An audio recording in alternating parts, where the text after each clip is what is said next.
Hello guys and welcome back to easy PC learn. पिछले video में हमने देखा था कि रियल नंबर्स को स्टार्ट करने के लिए, जानने के लिए हमें क्या क्या ज़रूरत है, उनके प्री रिक्विजिट्स के बारे में जाना, नेचुरल नंबर्स के बारे में जाना, इंटीजर्स के बारे में जाना, होल नंबर्स के बारे में जाना, रैशनल नंबर्स, इनरैशनल, बहुत सारी चीज़ें कवर की हैं। इस वीडियो पे देखने से पहले आप उस वीडियो को भी अगर आप देख लेंगे तो आज हम जो बात कर रहे हैं वो आपको और क्लियर होगी। तो उसका लिंक आपको डिस्क्रिप्शन में मिल जाएगा, सो आप उसको चेक कर सकते हैं। और अब हम बात करते हैं कि आज हम क्या क्या कवर करने वाले हैं। इस वीडियो में आपको पूरे चैप्टर का कॉन्सेप्ट्स क्लियर हो जाएंगे। आफ्टर दिस आप एनसीईआरटी की एक्सरसाइज को आप कहीं से भी ट्राई करेंगे, आपको कॉन्सेप्ट वाइज में कोई दिक्कत नहीं आने वाली है। आप कोई भी क्वेश्चन कोई भी कहीं से भी उठा करके आप करने स्टार्ट करेंगे, पीवाईक्यूज हो चाहे आपके एनसीईआरटी बुक के हो, आपको कोई प्रॉब्लम नहीं आने वाली है। सो हम देखते हैं आज हम क्या क्या कवर करने वाले हैं। Topics today we are going to cover. First, real numbers क्या होते हैं, हमने पिछली वीडियो में भी देखा था, थोड़ा सा हम ब्रीफ इसमें भी ले लेंगे। फिर फैक्टर्स एंड मल्टीपल्स क्या होते हैं, prime numbers, composite numbers, fundamental theory of arithmetic, relation between HCF and LCM, okay, co prime numbers क्या होते हैं, और सबसे important, this is going to be the most important, that is prove under root two irrational number. Okay, इसमें बहुत सारे questions बनते हैं, वी लुक इनटू इट। तो अभी हम बढ़ते हैं अपने फर्स्ट टॉपिक के ऊपर, that is real numbers. Okay, तो इसी के साथ हम स्टार्ट करते हैं आज का पहला topic, that is real numbers. तो रियल नंबर्स हमने पिछले में भी पढ़ा था, इसमें भी थोड़ा सा रिवाइज कर लेते हैं। Real numbers are all the numbers, सारे numbers that can be represented on a number line. अगर हम एक नंबर लाइन खींचते हैं जिसपे हमारे पास आ गया यहाँ 0, फिर आ गया हमारे पास 1, फिर यहाँ आ गया हमारे पास 2, ऐसे चलता चला जाएगा कहां तक, प्लस इन्फिनिटी तक, कभी खत्म नहीं होगा। इसी की तरह 0 से पहले आ गया -1, फिर आ गया हमारे पास -2, फिर आ गया हमारे पास -3, और ये कहां तक चलता चला जाएगा, माइनस इन्फिनिटी तक। ओके, तो इसका मतलब है कि अगर कोई भी नंबर आप नंबर लाइन पे डाल सकते हैं, बना सकते हैं, उसको रिप्रेजेंट कर सकते हैं, तो वो एक रियल नंबर होगा। ठीक है, तो अब देखते हैं कौन कौन से नंबर रियल नंबर्स होंगे। तो यहां पर अगर आप एक मीम देख पा रहे हैं, मैं आपके लिए बना करके लेकर के आया, कि यहां पर रैशनल नंबर है, यहां पर इर्रेशनल नंबर है, इन दोनों ने हाथ मिलाया तो क्या बने, रियल नंबर्स। मतलब दुनिया के जितने भी रैशनल नंबर्स हैं, दुनिया के जितने भी इर्रेशनल नंबर्स हैं, उनको मैं अगर कंबाइन कर दूं तो मुझे क्या मिलेगा, रियल नंबर्स।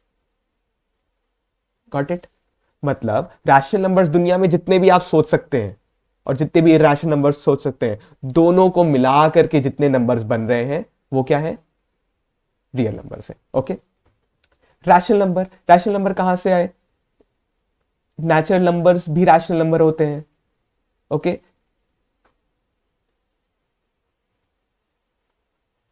आपके इंटीजर्स भी होते हैं, आपके, इसको थोड़ा सा सही कर देते हैं, कोई नहीं, इस, और हमारे जितने भी होल नंबर होते हैं वो भी।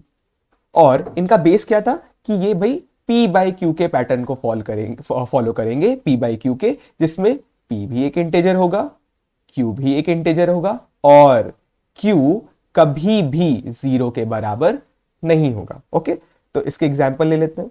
इसका एग्जाम्पल क्या हो गया भाई, 25/5 ले लीजिए, या 21/32 ले लीजिए, या 1/2 ले लीजिए, या सिर्फ 7 ले लीजिए। तो 7 को भी 7/1 लिख सकते हैं, तो वो भी पी बाई क्यू के फॉर्म में आ गया। ठीक है, इर्रेशनल नंबर्स क्या होते हैं अब हम देखते हैं। वो इर्रेशनल भी 3 तरह के होते हैं, 1 2 3। पहला, जो पी बाई क्यू के फॉर्म को फॉलो ही ना करे। ओके, पी बाई क्यू के फॉर्म को फॉलो ना करे। दूसरा, जितने भी आपके नॉन टर्मिनेटिंग नंबर्स हैं, मतलब जैसे कि पाई, पाई क्या होता है, 3.14, मतलब आप 22/7 को डिवाइड करते चले जाएंगे तो आपको ये नंबर कभी डिवाइड होगा ही नहीं, ये हमको कुछ ना कुछ क्वेश्चन में हमारा बढ़ता चला जाएगा, और ये 3.14 के आगे भी कुछ ना कुछ आता रहेगा। तो ये कभी टर्मिनेट हो रहा है क्या? नहीं। तो ये भी इर्रेशनल नंबर्स हैं। ऐसी मान लीजिए एक मैंने नंबर ले लिया 2.121, फिर है उसमें 11221, फिर उसमें है 30121, ये चलता चला जा रहा है, रैंडम नंबर्स आते चले जाएंगे। तो ये क्या है? एक नॉन टर्मिनेटिंग नंबर है। तो नॉन टर्मिनेटिंग नंबर क्या हो गया? इर्रेशनल हो गया। ओके। और एक और चीज जो कि इर्रेशनल बनाती है, अगर कोई भी अंडर रूट के अंदर नंबर लिखा हुआ है, जैसे कि √2, √3, √5, लेकिन अगर अंडर रूट के अंदर कोई परफेक्ट स्क्वायर लिख दिया है, परफेक्ट स्क्वायर, अगर अंडर रूट के अंदर मैंने कोई परफेक्ट स्क्वायर लिख दिया है, सपोज √4, तो ये तो 2 हो गया। तो 2 को हम 2/1 यानी कि p/q के फॉर्म में लिख सकते हैं। तो √4 क्या हो गया? रैशनल हो गया।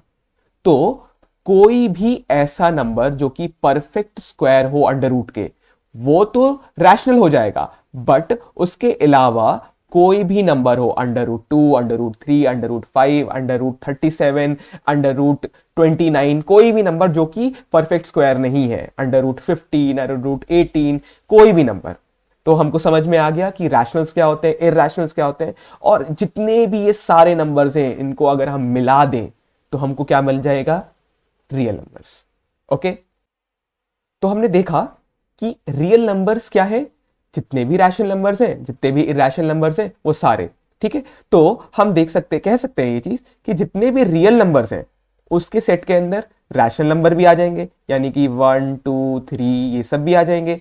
पॉइंट वाले नंबर भी आ जाएंगे, 0.5, 3.2, 7/5, जितने भी नंबर्स हैं। इरैशनल नंबर्स भी आ जाएंगे, जैसे पाई आपका आ गया, जैसे कोई भी नॉन टर्मिनेटिंग नंबर आ गया, या फिर √2 आ गया, √3 आ गया।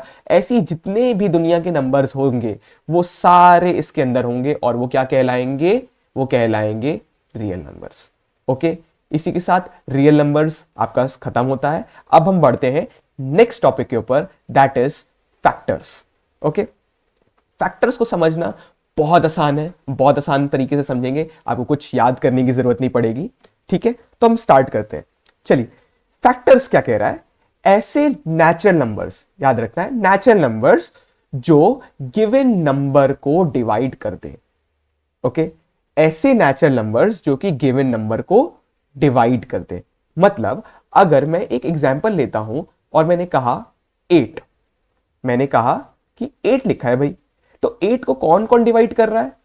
1 तो सारे नंबर को डिवाइड करता है, 2 भी करता है, क्योंकि 2 4 8, और 4 भी करता है, और 8 तो खुद से डिवाइड होगा ही। तो ये सारे इसके क्या हो गए? फैक्टर्स हो गए। ओके। मतलब ऐसे नेचुरल नंबर्स, और इसलिए सारे नेचुरल नंबर्स हैं, ठीक, जो गिवन नंबर को डिवाइड कर दे। 1 8 को डिवाइड कर रहा है, 8 हिस्से कर देगा। 2 8 को डिवाइड कर रहा है तो 4 हिस्से कर देगा। 4 भी डिवाइड कर रहा है, ऐसी 8 भी डिवाइड कर रहा है। ओके। एक और एग्जांपल ले लेते हैं। अगर मैंने कहा कि यहां पर मेरे पास है 15, ओके, तो 15 को कौन डिवाइड कर रहा है? 1 कर रहा है। 15 को और कौन डिवाइड कर रहा है? 3 कर रहा है। और कौन डिवाइड कर रहा है 15 को? 5 कर रहा है। और 15 खुद से तो डिवाइड हो ही रहा है। ओके। तो आपको यह समझ में आया कि फैक्टर्स क्या होते हैं? ओके। इसी के साथ अब हम चलते हैं मल्टीपल्स। ठीक है। मल्टीपल्स के लिए क्या कह रहा है? गिवन नंबर की टेबल इनफाइनाइट तक, कोई भी नंबर की आप अगर टेबल पढ़ दें, और कहां तक चलती चली जाएगी, कभी खत्म ही नहीं होने वाली है, तो वो क्या हो जाएंगे? हमारे उस नंबर के मल्टीपल्स हो जाएंगे। तो अगर मान लीजिए जैसे यहां पर 8 है, तो 8 की टेबल पढ़ी तो 8 1 8, 16, 24, 32। मैं टेबल चेक करते रहिएगा, मेरी टेबल थोड़ी सी वीक है, ठीक है, हो सकता है। ओके। अब 15 की चेक करें, 15 की टेबल शायद आती हो, मुझे चेक करते हैं। अब ऐसे ही ये चलते चले जाएंगे। ओके। 15 हिंदी में याद है मुझे, 15 एकम 15, दूनी 30, तिया 45, चौके 60, पिचा 75, छक्का 90। ओके। ऐसे ही चलता चला जाएगा।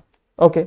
एक और चीज लिखी हुई है, और डिवाइड भी हो जाए। मतलब अगर मैंने कहा कि 30 जो है हमारा, 30 जो है वो क्या है, मल्टीपल है किसका, 15 का।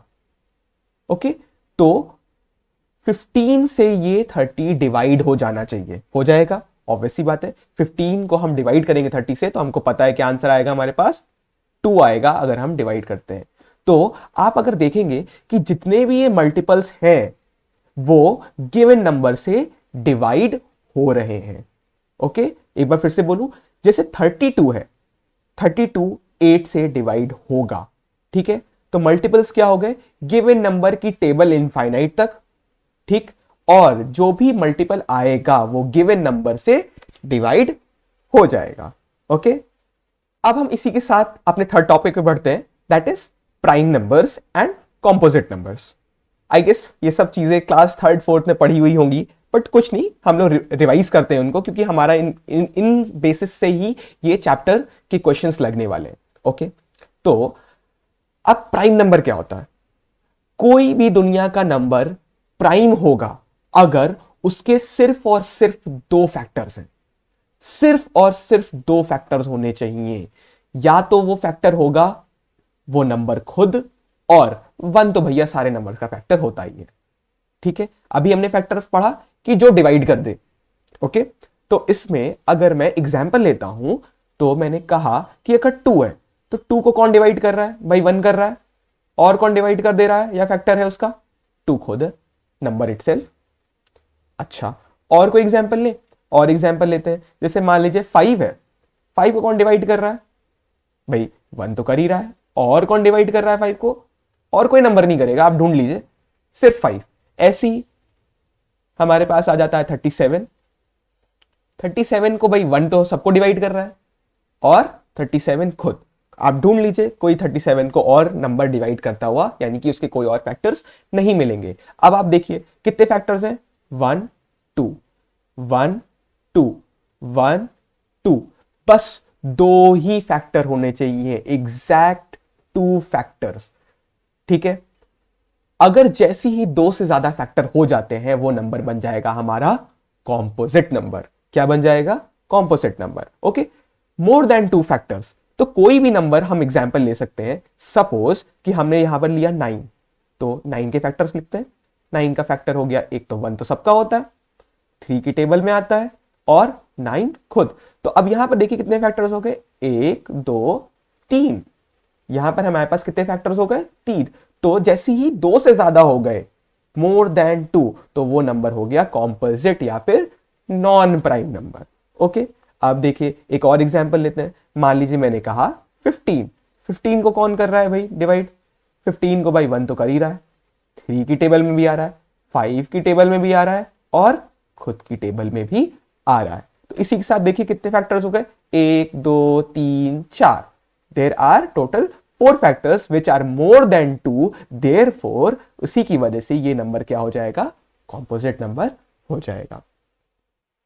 ओके, हमने प्राइम पढ़ लिया, हमने यहां पर देखा प्राइम पढ़ लिया, हमने कॉम्पोजिट पढ़ लिया, हमने ये सोचा, अच्छा ये भी हमको पता चल गया कि 2 जो होता है वो स्मॉलेस्ट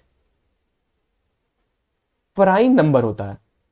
ओके, और इकलौता यही है जो इवन प्राइम नंबर है, और जितने भी आपको प्राइम नंबर्स मिलेंगे वो क्या होंगे, सारे ऑड होंगे। बस 2 ही एक ऐसा है जो कि इवन प्राइम नंबर है। तो क्वेश्चन आएगा कि सर 1 भी तो है, 1 के बारे में क्या कहेंगे आप, 1 के बारे में क्या वो प्राइम है कि वो कॉम्पोजिट है। चलिए देखते हैं। हमने कहा 1 के कितने फैक्टर्स निकले हमारे पास, 1 का सिर्फ और सिर्फ एक फैक्टर मिला जो कि है 1 खुद। और हमने प्राइम नंबर्स के लिए क्या पढ़ा, प्राइम नंबर होने के लिए एग्जैक्टली 2 फैक्टर्स होने चाहिए। कितने, 2 फैक्टर्स। और इसके पास कितने फैक्टर है 1 के पास, 1 खुद, 1। अच्छा, तो और कॉम्पोजिट नंबर के लिए क्या कंडीशन है, मोर देन 2 फैक्टर्स होने चाहिए। जैसे 9 के पास यहां पर 3 है, इसके पास 15 के पास 4 है, इसके पास कितने हैं, बस 1 है। तो ये ना तो प्राइम की कंडीशन पूरी कर रहा है ना कॉम्पोजिट की पूरी कर रहा है, तो ये है क्या, therefore it is one is neither prime nor composite. Okay, याद रहेगा ये आपको? क्यों याद रहेगा? क्योंकि हमें यहां पर दो फैक्टर चाहिए होते हैं प्राइम प्रूफ करने के लिए, एक ही फैक्टर है। दो से ज्यादा फैक्टर चाहिए होते हैं कॉम्पोजिट प्रूव करने के लिए, तब भी एक ही है। Therefore it is neither prime nor composite. Okay okay, तो अब हम अपने नेक्स्ट टॉपिक पर बढ़ते हैं जिसका नाम है fundamental theory of arithmetic. Okay, तो इसकी जरा सा डेफिनेशन पढ़ते हैं। Every composite number can be expressed as a product of prime numbers and this factorization is unique apart from the order of the prime factors. To be very honest, मैं बता रहा हूं, जब भी मैं बुक्स की डेफिनेशन पढ़ता था मुझे तो कुछ समझ नहीं आता था, इसीलिए मैंने इसका ब्रेक डाउन लिखा हुआ है नीचे। Every composite number can be broken into prime numbers and this broke down will always be the same. इसको समझने की, उसको एग्जाम्पल से समझेंगे तो बहुत इजीली समझ में आएगा, डोंट वरी। परेशान नहीं हुई कि क्या लिखा हुआ है, क्या लिख दिया सर ने, क्या होता है ये, डोंट वरी, बहुत इजी लैंग्वेज में इसको समझते हैं। अगर मैंने 36 का मैंने क्या किया, प्राइम फैक्टराइजेशन की।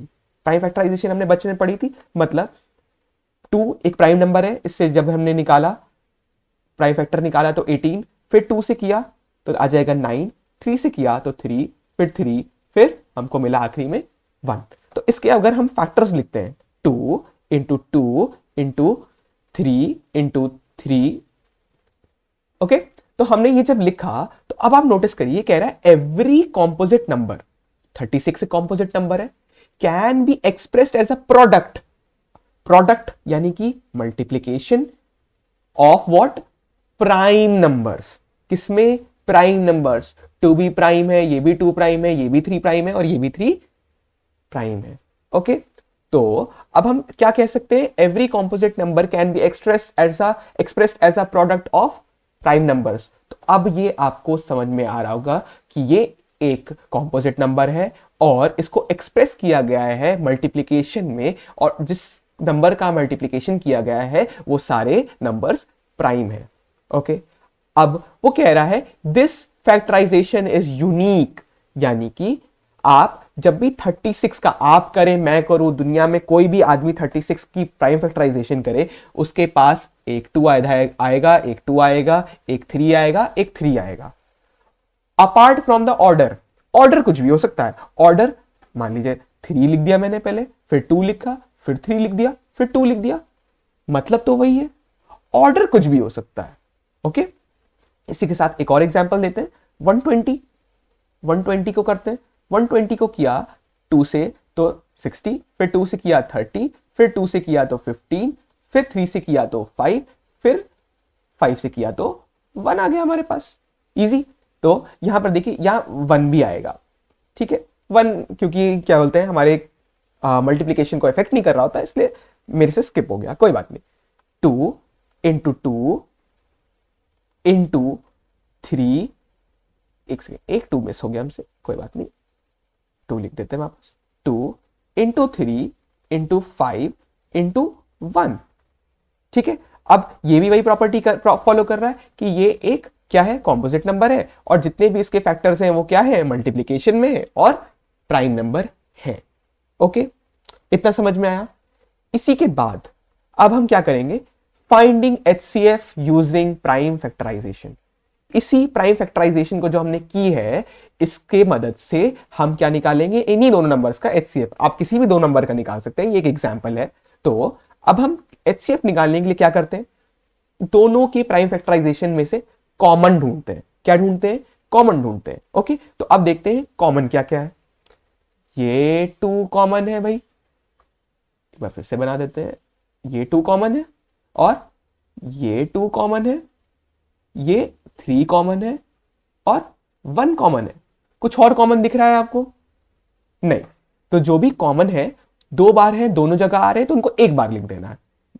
एक 2 ये वाला लिख दिया मैंने, एक और 2 लिख दिया मैंने, फिर 3 लिख दिया और 1 हमारे मल्टीप्लीकेशन में फर्क नहीं करता है, मतलब कुछ उससे कुछ वैल्यू चेंज नहीं हो रही है, तो हम 1 लिखे नहीं लिखे कोई गलत नहीं है। तो इसका क्या आ जाएगा HCF, 2 2 जा 4 3 जा 12। तो 12 मेरा HCF आ गया इन दोनों नंबर्स के लिए। समझ में आया? हमको कुछ नहीं करना है, हमको दोनों के प्राइम फैक्टराइजेशन को देखना है, कॉमन नंबर्स को मार्क कर देना है, उन कॉमन नंबर्स को एक बार लिख देना है और सबको मल्टीप्लाई कर देना है। हमारे पास क्या आ जाएगा? HCF आ जाएगा। ओके, अब हम बात करेंगे किसकी? LCM की। ओके, तो LCM में क्या करना है? हमको नंबर देखने हैं कि कौन सा नंबर किधर किधर आ रहा है और कितनी बार आ रहा है। जैसे कि 2 यहां भी आ रहा है, लेकिन कितनी बार? 1 2 3। ओके, और यहां कितनी बार आ रहा है? 1 2। तो ज्यादा कहां पर आ रहा है? 3 टाइम्स यहां पर। तो हम 2 को 3 टाइम्स लिख लेंगे अपने पास। कितने टाइम्स? 1 2 3। ओके, फिर उसके बाद अब नेक्स्ट नंबर क्या है हमारे पास? 3। यहां भी 3, यहां भी 3। अब देखिए 3 यहां पर तो एक ही बार आ रहा है, यहां लेकिन 2 बार आ रहा है, तो हम फिर से बड़ा वाला लिख देंगे। बड़ा वाला क्या मतलब? 2 बार आ रहा है, तो इंटू 3 इंटू 3 इंटू 3। ओके, फिर अब हम ऐसा करते हैं कि नेक्स्ट नंबर देखेंगे। 1 यहां पर भी एक बार आ रहा है, यहां पर भी एक बार आ रहा है, तो 1 को हम नहीं भी लिखेंगे तो कोई दिक्कत नहीं है, लेकिन चलिए लिख देते हैं 1। अब नेक्स्ट हमारे पास 5 यहां तो आ रहा है, लेकिन यहां नहीं आ रहा है। तो लेकिन क्योंकि यहां पर 5 आ रहा है और LCM में हमें इस 5 की जरूरत पड़ेगी, तो ये 5 भी यहां पर नोट डाउन हो जाएगा। तो 5 को यहां पर मैंने नोट डाउन कर दिया। तो अब हमने देखा कि कौन सा नंबर कितनी बार आ रहा है। तो अगर हम देखें तो यहां पर 2 कितनी बार आ रहा था? सबसे ज्यादा 2 की पावर 3, यानी कि यहां पर 3 टाइम्स आ रहा था 2, 1 2 3, तो 2 की पावर 3। यहां पर 2 ही बार आ रहा था, इसलिए मैंने 3 वाले को सिलेक्ट कर लिया। यहां पर 3 एक बार आ रहा है और यहां 2 बार आ रहा है, तो मैंने 3 की पावर 2 जो ज्यादा बार आ रहा है सिलेक्ट कर लिया। यहां पर 1 एक बार आ रहा है, यहां पर भी एक बार आ रहा है, तो 1 ले लिया। 5 यहां पर नहीं आ रहा है, ऊपर वाले 36 में 5 आ रहा है नीचे, तो हमने 5 को नीचे नोट कर लिया। अब इसको जैसे ही हम सॉल्व करेंगे तो हमको क्या मिलेगा? 2 की पावर 3 क्या होता है? 8 होता है, और 3 की पावर 2 क्या होता है? 9 होता है। 5 इंटू 1, अब इसको मल्टीप्लाई करते हैं तो 5 8 जा 40, 40 इंटू 9 360, तो 360 हमारा LCM आ गया। आई होप आपको यहां तक fundamental theory of arithmetic clear हो गई होगी। इसी के साथ अब हम चलते हैं नेक्स्ट टॉपिक पे।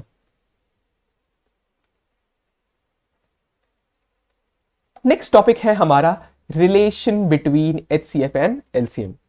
Relation, yes.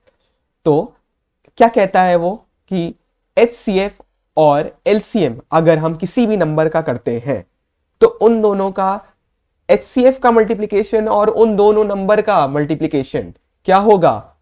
इक्वल हो जाएगा। मतलब अगर मेरे पास कोई A नंबर है और B नंबर है, दोनों का मैंने HCF को मल्टीप्लाई करा LCM से, तो ये बराबर होना चाहिए A के और B के मल्टीप्लीकेशन के।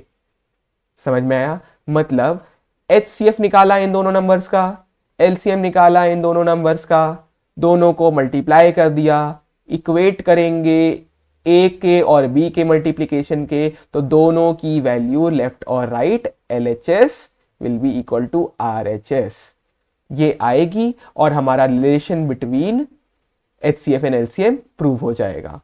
बट एक बात है, यहां पर मैंने लिखा है फॉर 2 पॉजिटिव इंटीजर्स। मतलब ये जो रिलेशन है ना, ये HCF और LCM की, ये सिर्फ 2 ही नंबर्स पे काम करेगी। 2 ही नंबर्स मतलब A और B, वो चाहे कोई भी 2 नंबर हो, बट 2 मतलब ABC नहीं हो सकता कि ABC का हमने LCM निकाल लिया, ABC का मैंने HCF निकाल लिया, उन दोनों को मल्टीप्लाई कर दिया और A into B into C कर दिया। दिस इज कंप्लीटली रॉन्ग, ये गलत है। सिर्फ सही क्या है? जब भी हमारे पास 2 पॉजिटिव इंटीजर्स होंगे तभी। Okay, that's it. अब बढ़ते हैं हम एक एग्जाम्पल की तरफ। ठीक है, एक एग्जाम्पल लिया हमने ऊपर ही किया था। हमने क्या किया, एक हमारे पास नंबर है a विच इज 36, एक और नंबर है हमारे पास क्या, b विच इज 120। अब a into B equals to what, अब हम a इंटू बी करते, a कितना है 36 इंटू 120, तो हमारा पास आंसर आएगा 4230। ओके, अब नेक्स्ट हमें इक्वेशन पता है HCF into LCM equals to the product of two numbers. तो A और B हमने निकाल लिया। अब LHS ये हमको क्या पता चल गया, RHS पता चल गया। RHS हमारा कितना है 4230। अब हम LHS निकालते हैं। ठीक है, HCF ऊपर ही निकाला था हमने, इन दोनों का HCF क्या था, यहां पर आया था 12। ओके, जैसे ही यहां पर 12 आया तो इसका HCF आ जाएगा 12। फिर LCM क्या आया था हमारे पास, LCM आया था हमारे पास 360, तो LCM निकाला हमने विच इज 360। तो हमें पता है HCF into LCM equals to product of two numbers which is, अब HCF की जगह HCF लिखेंगे, HCF कितना था हमारा 12 इंटू LCM कितना है हमारे पास 360 इक्वल्स टू, हमारे पास नंबर क्या क्या है यहां पर 36 एंड 120। अब इन दोनों को आप मल्टीप्लाई करके देखेंगे तो आपको आंसर क्या मिलेगा 4320 equals to 4320, in which we have seen that LHS equals to RHS. Therefore, our problem is solved. Hence, HP Harry Potter. Hence proof. Okay? तो हमको दिखा यहां पर कि हमने एक नंबर का दो नंबर का हमने HCF निकाला, LCM निकाला, उन दोनों नंबर्स को भी मल्टीप्लाई किया, इन दोनों को भी मल्टीप्लाई किया, तो पाया कि LHS इक्वल्स टू RHS होता है। अब इस पे क्वेश्चंस कैसे आएंगे, आपको होगा क्या, अब यहां पर ये हमारे पास फॉर्मूला है, इसमें से तीन चीजें दे दी जाएंगी, एक पूछ लिया जाएगा कि ये भाई B बता दो, या कभी बोल देगा कि ये नंबर गिवन है, ये नंबर गिवन है, HCF गिवन है, ये नंबर बताओ, मुझे LCM का नंबर बताओ। तो कोई भी तीन चीजें आपको गिवन होंगी और आपसे चौथी चीज पूछ लेगा। वही हमारी पुरानी प्रॉब्लम्स ऐसी ही होती थी। ओके, आई होप आपको यहां तक का सब समझ में आया होगा। अब मोस्ट इंपॉर्टेंट टॉपिक जिसकी वजह से ही दूसरा टॉपिक समझ में आने वाला है, दैट इज कोप्राइम। ठीक है, ऐसे दो नंबर्स, कोप्राइम क्या है, ऐसे दो नंबर्स, ठीक है, जिनका HCF या फिर जिनका फैक्टर करें तो बस वन एज कॉमन फैक्टर मिले। मतलब मेरे पास कोई एक A नंबर है, B नंबर है, इन दोनों का मैंने फैक्टर्स निकाले, ठीक है, तो मुझे बस एक वन ही है ऐसा फैक्टर जो कॉमन मिलेगा। ठीक है, अभी समझते हैं। ठीक है, मान लीजिए मैंने एक एग्जांपल लिया कि मेरे पास है यहां पर 2 और मेरे पास है यहां पर 5। 2 के मैंने फैक्टर्स लिखे 1 और 2 इटसेल्फ। 5 के मैंने लिखे, 5 के क्या क्या होते हैं 1 और 5 इटसेल्फ। अब इन दोनों में कॉमन क्या क्या है, सिर्फ 1 ही कॉमन है ना। तो क्या कह रहा है, ऐसे दो नंबर्स जिनका फैक्टर्स करें तो बस 1 एज अ कॉमन फैक्टर मिले, तो मुझे यहां पर 1 ही है एक ऐसा जो कॉमन फैक्टर मिल रहा है। देयरफॉर द कॉम्बिनेशन, दो ऐसे नंबर हैं 2 और 5 जो कि क्या होंगे, जो कि को प्राइम होंगे। ओके, इसी के साथ को प्राइम शब्द है तो लोग बहुत कंफ्यूज हो जाते हैं कि को प्राइम है तो दोनों नंबर को भी प्राइम होना पड़ेगा क्या। तो देखिए यहां पर 5 और 2 दोनों नंबर प्राइम है, नहीं ऐसा नहीं है। अभी हमने देखा कि दोनों नंबर प्राइम हो सकते हैं, जैसे कि 2 और 5, 3 और 7, हो सकता है अब 3 का अगर मैं फैक्टर करूं तो मेरे को मिला 3, 1 और 3। 7 का करूं तो भी मुझे मिला 1 और 7। अब कॉमन क्या क्या है इन दोनों में? बस 1 है। तो लोग ये कंफ्यूज हो जाते हैं कि को प्राइम का मतलब है कि दोनों नंबर्स को प्राइम होना पड़ेगा। नहीं, ऐसा नहीं है। हो सकता है कि दोनों नंबर्स कॉम्पोजिट भी हो। एग्जाम्पल देखते हैं। अगर मैंने कहा 8 और 9, 8 के मैंने फैक्टर्स लिखे 1, 2, 4, 8। 9 के मैंने लिखे 1, 3, 9। अब देखिए इनमें कॉमन क्या क्या मिला आपको? एक ये 1 है और ये 1 है, तो ये भी कोप्राइम हुए। यस, बिल्कुल कोप्राइम हुए। ऑल्दो ये है कॉम्पोजिट नंबर्स, बट ये इनके पास एक ही कॉमन फैक्टर आ रहा है जो कि क्या है? 1। तो ये भी कोप्राइम हुए। और भी ऐसे नंबर्स हो सकते हैं, जैसे कि एक और एग्जांपल देखते हैं। हमारे पास अगर हमने लिया मान लीजिए 10 और 14, ये भी कोप्राइम हुए। कैसे? अब 10 का मैं निकालूं तो मुझे मिलेगा 2, 5, 1 तो सबका ही होगा, ठीक। 14 का अगर मैं निकालूं तो 1, फिर इसके बाद 2, फिर इसके बाद 7, उसके बाद खुद वो नंबर, और यहां पर भी खुद वो नंबर। तो अब देखिए क्या कॉमन मिला है मुझे यहां पर? क्या कॉमन मिल रहा है? बस 1 ही तो है एक ऐसा नंबर जो कि मुझे कॉमन मिल रहा है। 1 ही तो है, और कुछ मिल रहा है क्या मुझे कॉमन? नहीं मिल रहा है। देयरफॉर 10 और 14 भी हमारे 10 और 14 भी हमारे कोप्राइम नंबर्स होंगे। ओके। हो सकता है कि एक प्राइम हो और दूसरा कॉम्पोजिट हो, ये भी हो सकता है। मान लीजिए कि 7 ले लिया जो कि प्राइम नंबर है, जिसका फैक्टर्स निकाला तो 1 आया और 7 आया। मैंने ले लिया यहां पर 10 जो कि कॉम्पोजिट है, इसके क्या हो गया? 1, 2, 5 और 10 इटसेल्फ। अब देखिए कॉमन क्या क्या मिल रहा है आपको? बस 1 ही कॉमन मिलेगा, और तो कुछ कॉमन मिलेगा ही नहीं। जब हमको सिर्फ 1 और 1 ही एक अकेला कॉमन मिल रहा है तो ये नंबर क्या हो जाएंगे? 7 और 10 भी हमारे कोप्राइम हो जाएंगे। ओके। तो ऐसे कौन से नंबर्स हैं जो कि कोप्राइम नहीं हो सकते हैं? तो अब हम देखते हैं कि 2 और 10, 2 के मैं फैक्टर्स करता हूं तो 1, 2। ओके। 10 का करता हूं 1, 2, 5, 10। अब देखिए 1 कॉमन है, 1 कॉमन है, 2 कॉमन है, 2 कॉमन है। अब यहां पर अदर देन 1, एक से ज्यादा भी हमको कॉमन मिल गया, और हमने डेफिनेशन में पढ़ा यहां पर कि ऐसे दो नंबर जिनका फैक्टर करें तो बस 1 एज अ कॉमन फैक्टर मिले। अब यहां तो मुझे 1 तो मिल रहा है, बट 1 के साथ साथ 2 भी तो मिल रहा है, तो दीज आर नॉट को प्राइम। ओके। आई होप आपको को प्राइम नंबर समझ में आ गए होंगे, क्योंकि को प्राइम नंबर समझना बहुत जरूरी है, क्योंकि उसी के बाद हम नेक्स्ट टॉपिक को भी समझ पाएंगे।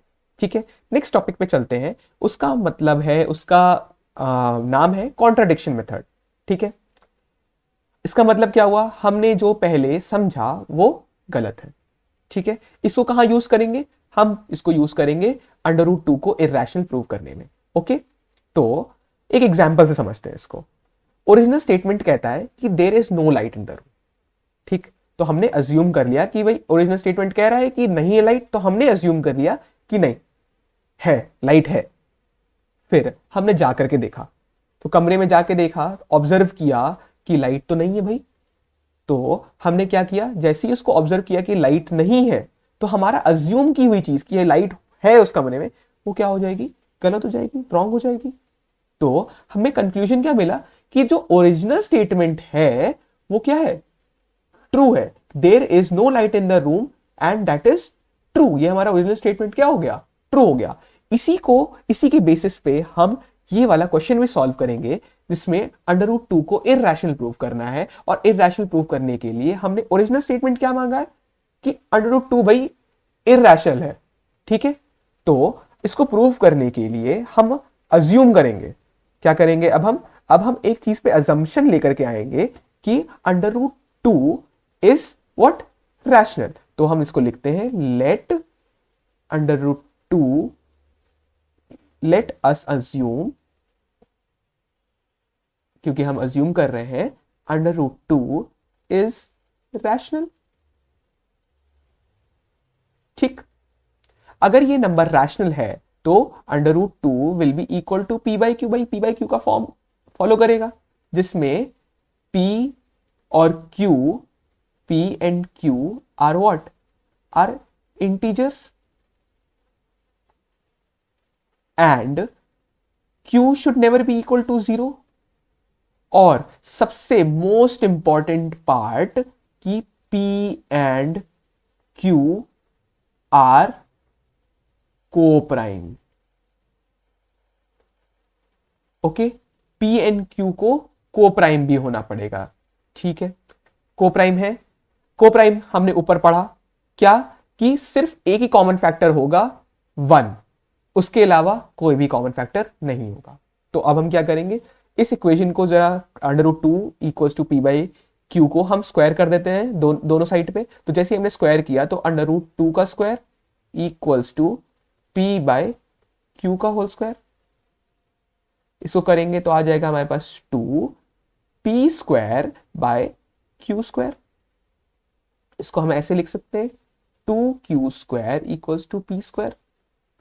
ठीक है, अब यहां बहुत ध्यान देने की जरूरत है, यहां बहुत ज्यादा ध्यान देने की जरूरत है, क्योंकि यहां जो मैं समझाने वाला हूं वही इस क्वेश्चन का बेस है।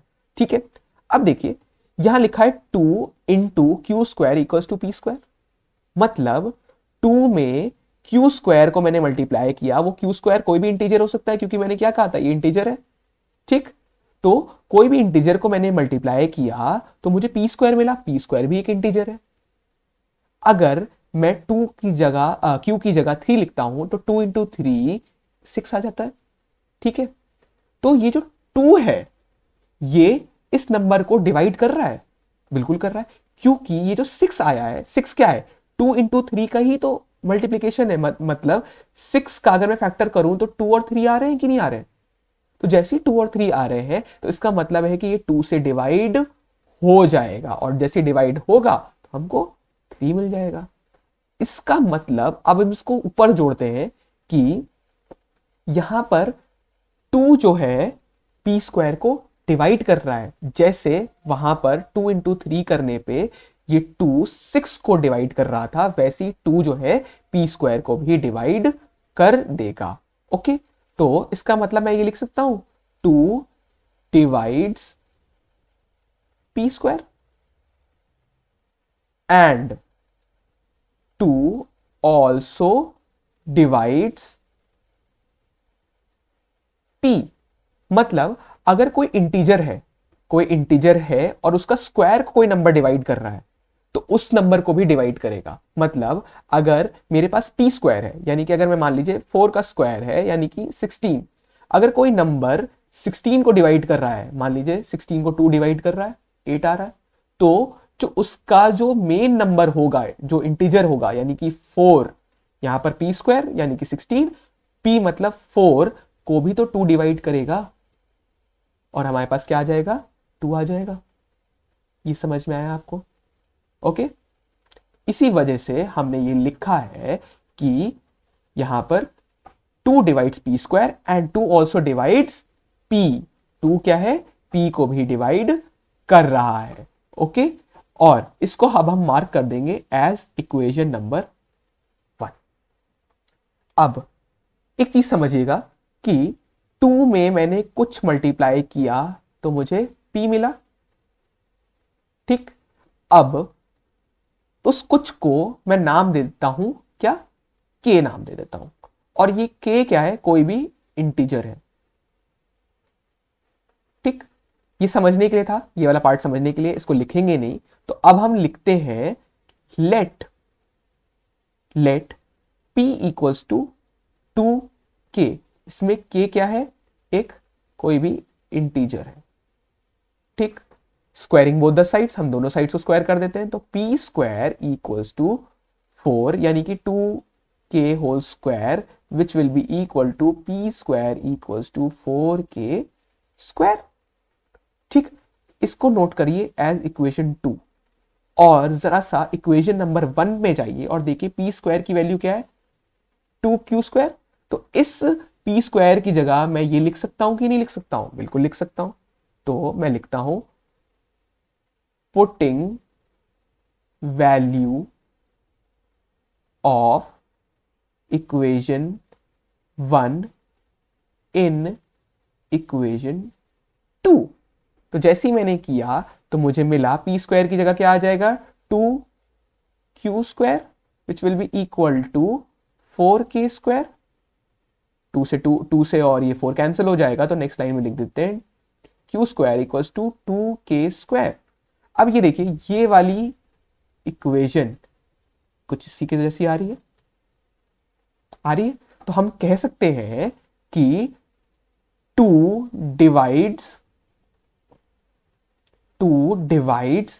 q स्क्वायर, और हमने कहा कि अगर स्क्वायर को भी कर रहा है तो उस नंबर को भी करेगा, तो 2 ऑल्सो डिवाइड्स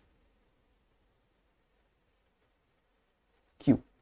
ओके, अब यहां पर मेन चीज आती है कि अब आप यहां से समझिए कि हमने क्या कहा कि ये दोनों नंबर्स क्या है? को प्राइम है। को प्राइम मतलब 1 ही एक इकलौता इनके बीच में कॉमन फैक्टर आना चाहिए, बट p तो 2 से डिवाइड हो रहा है, q भी 2 से डिवाइड हो रहा है। तो हम कह सकते हैं there is another factor other than 1 के अलावा एक और फैक्टर मिल गया, क्या? 2, क्योंकि 2 भी तो दोनों को डिवाइड कर रहा है।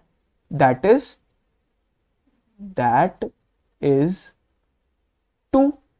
तो जो हमने पूरा अज्यूम कर रखा था, जो हमने पहले सोच रखा है, अज्यूम कर रखा है कि ये रैशनल है, तो हमारी अजम्पशन गलत हो गई। Therefore our assumption is wrong। ये हमारी assumption क्या हो गई? wrong हो गई। ठीक, तो हमने क्या इसके एंड क्या किया कि ओरिजिनल स्टेटमेंट क्या है हमारी? जब assumption wrong हो जाती है तो हम ओरिजिनल स्टेटमेंट के पास चले जाते हैं। तो ओरिजिनल स्टेटमेंट क्या कह रहा है? therefore under root 2 is irrational। ठीक है, नहीं समझ में आया है तो एक बार और जरा सा समझते हैं। ठीक है, एक बार और रिवाइज करते हैं। हमने क्या कहा? अज्यूम कर लिया कि अंडर रूट 2 रैशनल है। जैसे ही इसको हमने अज्यूम किया तो इसको p बाई क्यू के फॉर्म में लिख लिया। बोल दिया कि भाई p और q आर इंटीजर्स होते ही हैं, q कभी भी 0 के बराबर नहीं हो सकता, p and q are co prime होते हैं। ठीक, अब जैसे ही हमने इसको सॉल्व किया और पता चला कि ये तो p भाई 2 से डिवाइड हो जा रहा है, और को प्राइम का ये क्या बोलते हैं मतलब होता है कि वो सिर्फ 1 से डिवाइड होगा। ठीक है, चलो 2 से हो गया। अब इसको भी तो चेक करना पड़ेगा q को। तो जैसे ही हमने q को चेक किया तो हमको भी पता चला कि यार q भी तो 2 से डिवाइड हो रहा है। जैसे ही ये पता चला कि ये 2 से ये भी डिवाइड हो रहा है और q भी 2 से डिवाइड हो रहा है, तो हमको पता चल गया कि एक और there is another factor other than 1। Other than 1 भी एक और फैक्टर है, और कौन सा है ये फैक्टर? क्या है?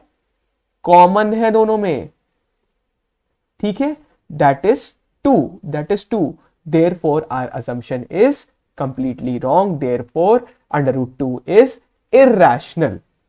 ओके, इसी की तरह क्वेश्चंस आएंगे। यहां पर अंडर रूट 3 हो जाएगा, अंडर रूट 5 हो जाएगा, कहीं अंडर रूट 7 हो जाएगा। आपको घबराने की जरूरत नहीं है, जहां पर भी अंडर रूट 2 है वहां पर अंडर रूट 3, 4, 5, 7 कर देंगे, और कुछ नहीं, बिल्कुल सारा same pattern, word by word चीजें बिल्कुल सेम होगी।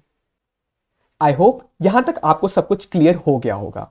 इसके बाद आप यहां से एक्सरसाइजेस लगा सकते हैं, और ये वीडियो उनके लिए भी इनफ है जिनको अगर रिवीजन करना है, तो ये वीडियो से आपका पूरा चैप्टर रिवीजन हो जाएगा। इसके बाद नेक्स्ट वीडियो आती जाएगी एक्सरसाइजेस के ऊपर, और हम उसके बाद नेक्स्ट चैप्टर पे भी जंप करेंगे। तो अगर आपको वीडियो अच्छी लगी है तो like the video, share it with your friends, and do not forget to subscribe Easy Peasy Learn, and always remember to learn it the easy way with Easy Peasy Learn. Thank you so much for watching.